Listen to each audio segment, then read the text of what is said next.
Well, this is a plane I'm probably never going to fly, but let's go for it. Won't you start the music, get into it, won't you dance with me? Find the bass and lose it, you can do it, won't you dance with me? Move your feet and feel in the space between. You gotta give yourself a moment. So what is going on, guys? It is your boy Garage Gaming here, and today we're going to be looking at the Devblog, much requested on my channel, for the P-40F, the Curtiss P-40F, titled The Mediterranean Angel of Death. Now, let's just start reading the Devblog, and then afterwards I'll tell you about what I think of this plane, which honestly isn't much, so this is probably going to be a short one. The P-40F is a later modification of the well-known American Warhawk, which strived to address some of the underlying performance issues of the earlier variants by featuring a more powerful engine.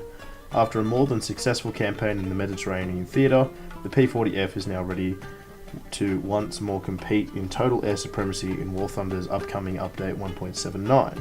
In short, we have created a completely new model for the P-40 fighters in our game, and have also added a P-40F variant with a new, more powerful engine and a toothy camouflage. Here's they're referring to the teeth decal on the front, which will be a part of the standard camouflage, I'm going to assume. And I understand it is a complete pain in the ass sometimes trying to align the teeth correctly on that. So I'm just going to read the history tab. Although early P-40s were equipped with one of the most powerful inline engines available to American aircraft industry at the time, it quickly became apparent that this wasn't enough. Due to the advanced and robust design, it's no secret that the P-40 was a relatively heavy aircraft for its type, resulting in power-to-weight issues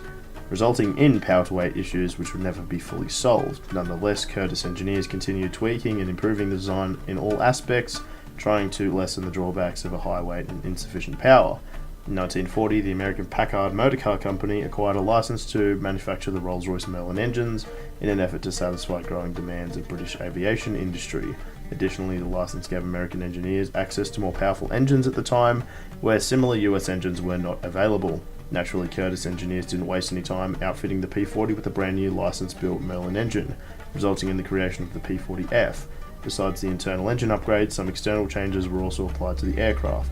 For instance, the tail section of the fuselage was lengthened in an effort to counter the negative effects of the strong engine torque on takeoff and landing experienced in earlier modifications.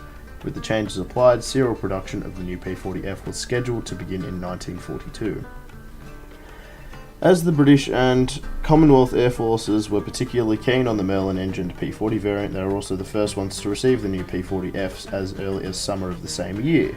Despite the British and Commonwealth forces receiving the P-40Fs, the majority of the 1,300 manufactured machines served with units of the United States Army Air Force in the Mediterranean theatre. By the end of the Mediterranean campaign in late 1943, the P-40F had successfully proven the value of the applied changes by presenting itself as a more than capable air superiority fighter when matched up against previously superior Axis counterparts such as the Bf-109F and G and the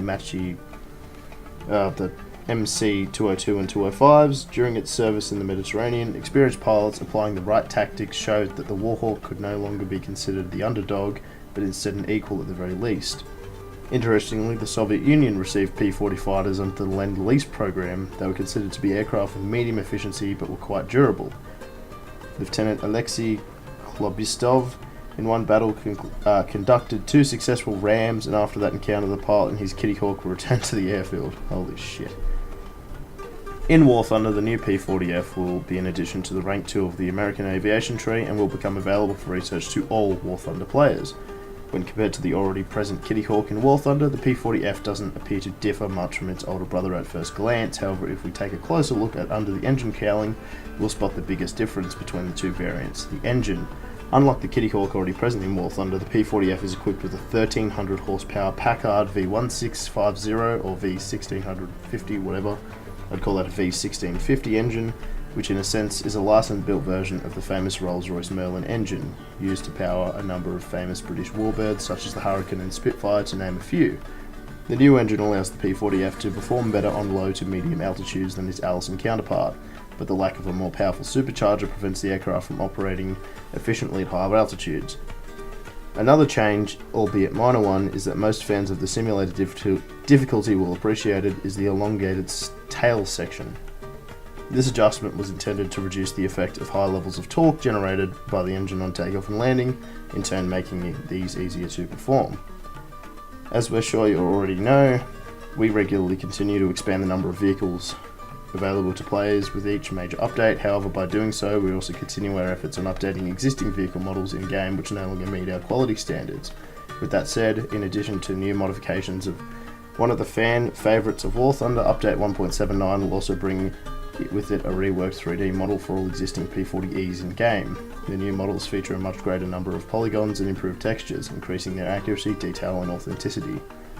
If you want to take your P-40 out for a spin again, but never just got around to actually doing it, then be sure to take advantage of these opportunities that Update 1.79 gives you. Dust off that plane that's been sitting in the back of your hangar for far too long and prepare to see it in a whole new light. Stay tuned to the news and find out more about the latest developments regarding War Thunder's next major update. Until then.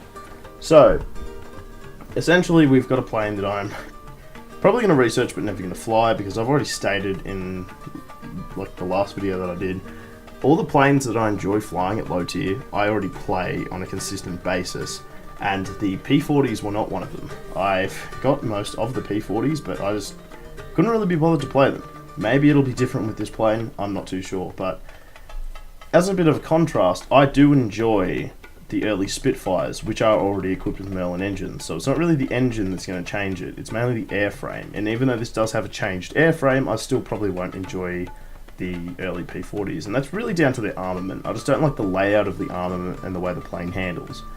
So I don't really think this plane's going to change my opinion much, because with a higher BR you get to fight different enemies, and yeah, I don't know, we'll see how it performs in game for those of you who like low tier aviation, but that's all I really have to say about the aircraft. So hope you guys have enjoyed this lengthy dev blog. It has been your boy Gary G Gaming, and I'll catch you guys next time.